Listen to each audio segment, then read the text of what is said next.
So basically in zoology it was discovered that the female spider reproduces from the male spider, and then she kills him and throws him outside the home. And then when the kids grow, they also kill the mom spider and they throw her outside the home. Technically it was discovered that the spider's home is the most bizarre home. It's the worst home ever built. And it was described in the Qur'an in one verse. In Surah Al-Ankabut verse 41 it says, "And those who take allies other than Allah is like that of a spider who takes a home.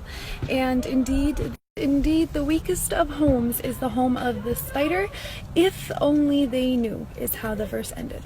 SubhanAllah, people always knew the physical weakness and the flimsiness of the spider's home, but only in this era were they able to make the connection and comprehend the moral and the spiritual weakness of the spider's home. Hence why at the end of that verse it says, "If only they knew." Still, Allah subhanahu wa ta'ala had named an entire chapter, an entire surah after this creature. Spoke about the actual spider in one verse. The rest of the surah was about fitan, sins and temptations. Literally, the second verse in Surah Al-Ankabut says, Bismillahirrahmanirrahim, "And do people think they're going to say we believe, but they're not going to be tempted or tested or tried?" Technically, what's the connection between sins and temptations and the spider's home and the spider's web? Why was that connection made in the Quran?